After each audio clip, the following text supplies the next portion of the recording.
Hey, AP Human Geo. Hope everybody's doing well.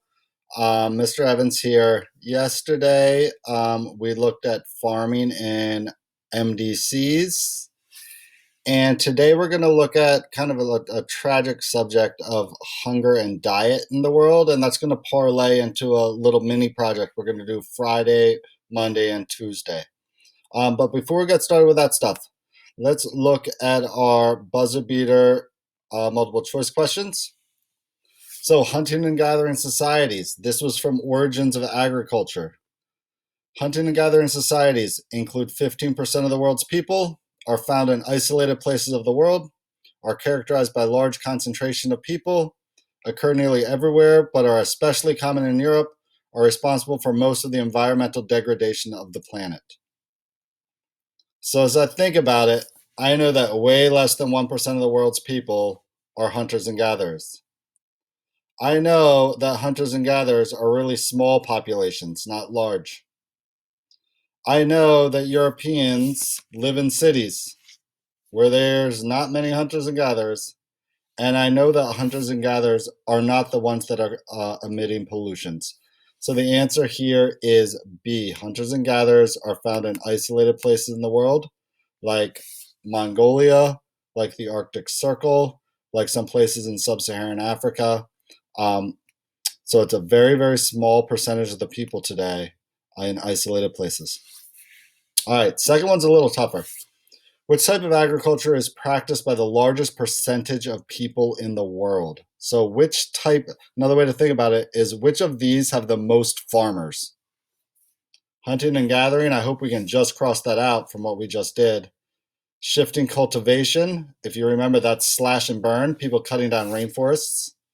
Pastoral nomadism, people moving from place to place with their herds.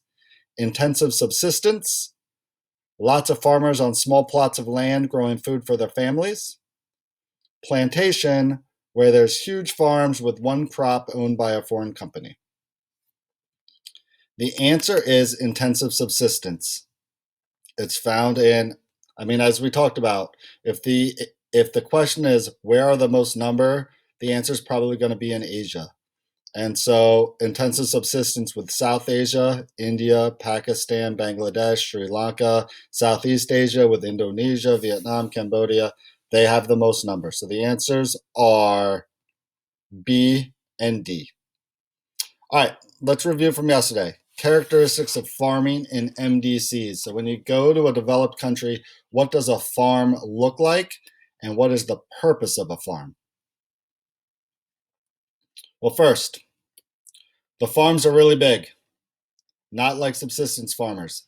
Hundreds, if not thousands of acres, usually thousands of acres. Not a lot of farmers. Instead of farmers, you have machines. And that's what contributes to the productivity of those farms.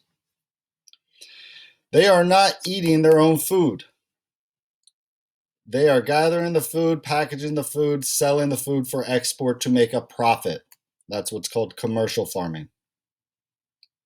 On MDCs, you're probably going to see lots of chemicals that produce larger, stronger plants and animals, whether that's antibiotics into a cow for milk, GMO seeds for corn, GMO seeds for cotton, fertilizers, pesticides, the whole scientific kind of spectrum that allows MDCs to grow more food.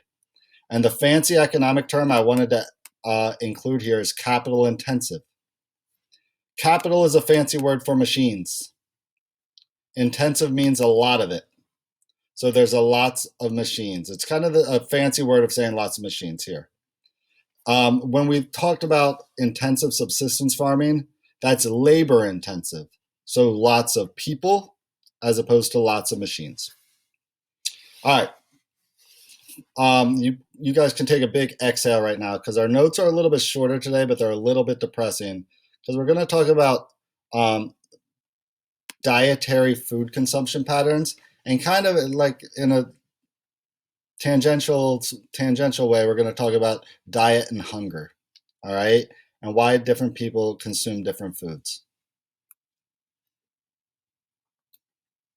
So, Dietary energy consumption is just the amount of calories people get in a day. All right. A calorie, I know you see it on like every can of soda and every candy bar and every piece of food has the calories. All a calorie is a unit of energy. And people need a certain amount of energy to live a healthy life. For an adult woman, it's about 2,000, 2,500 ish calories a day. For an adult man, it's 2,500 to 3,000 calories a day, depending on the size of the person. Obviously, the bigger the person, the more calories they need to live a healthy life. When we look at the map, we can see the dominant source of calories in the world is wheat. That becomes bread, that becomes pasta. Those are all wheat products. So every country in brown here gets well, not the majority, but the leading source of calories is wheat. Rice is the Asian source of calories. And then maize or corn is found in Central America and parts of Eastern Africa. All right, those are like the holy trinity of human beings, a diet: corn, white, and wheat. All right, when we think of proteins, it's a very different story. And then we see the divide between rich and poor countries, or MDCs and LDCs. MDCs consume way more meat than LDCs do. And that has big, huge environmental implications because it takes a lot more fossil fuels and a lot more food to produce a pound of cow than it does to produce a pound of rice. But as you see, the countries in purple, here's Anglo-America, Western Europe, Oceania down here, and then the richer parts of South America, Brazil, Argentina, get most of their protein from meat. Whereas the rest of the world? From cereals or grains. All right.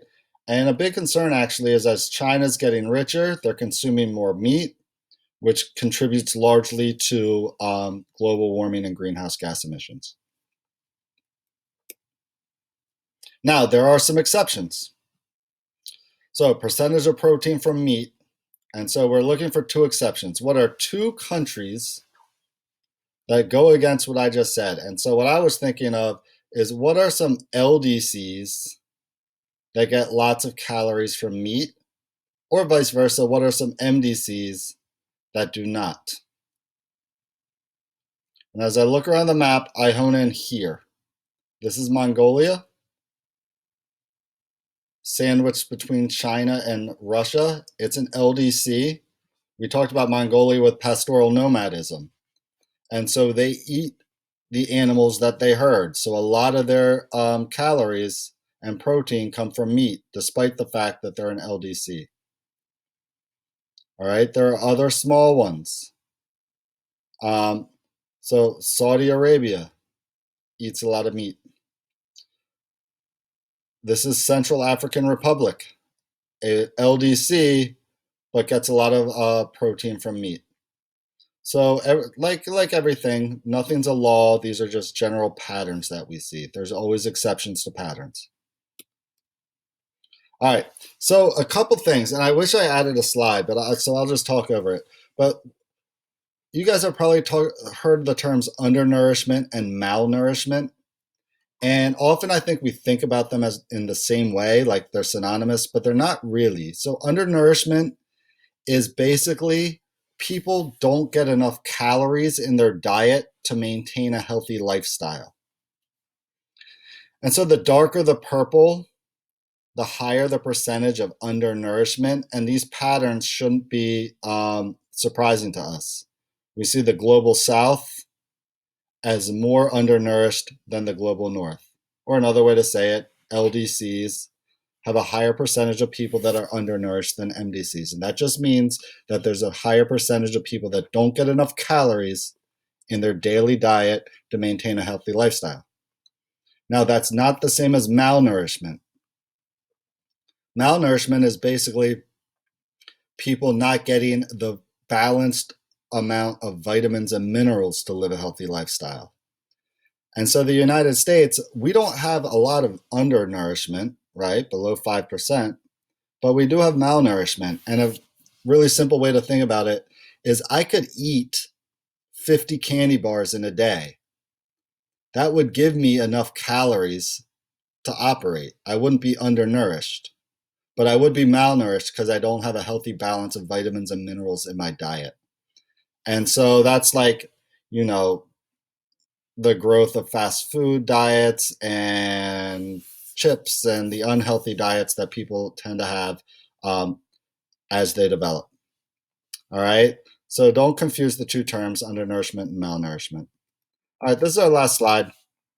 And it's kind of a depressing one because there's a lack of progress in making sure that people get enough calories. I firmly believe, and I think the UN would agree with me, that there is enough food in the world to feed everybody. The problem is that we don't get the food to the people that need it. And so some countries have a problem with obesity, while other countries have a problem with undernourishment.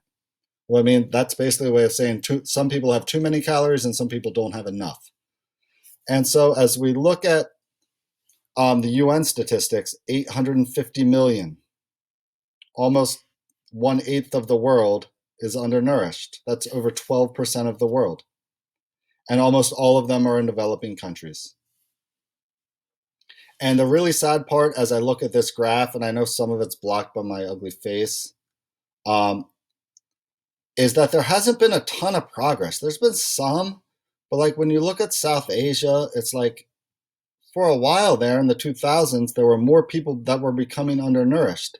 Thankfully, it starts going down. Sub-Saharan Africa is going in the wrong direction. More people are undernourished now than they were in 1991.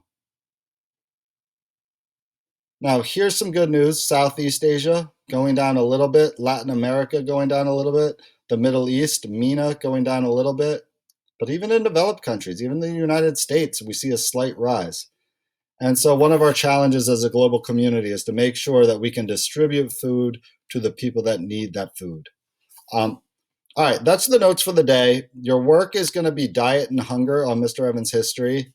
As always, I'm going to be online with you guys. So shoot me emails, post comments in the classroom stream. I'll get back to you immediately. I just want to give you guys like mad props. You guys have been awesome so far about doing attendance, getting work done. I feel like for some of you, this is like a godsend because it's hard to get to school on time, but it's not hard to roll out of bed on time. And you guys really have been awesome about it. So keep up the great work. Shoot me any questions that you might have. I'll get back to you right away. All right, kiddos, have a great day.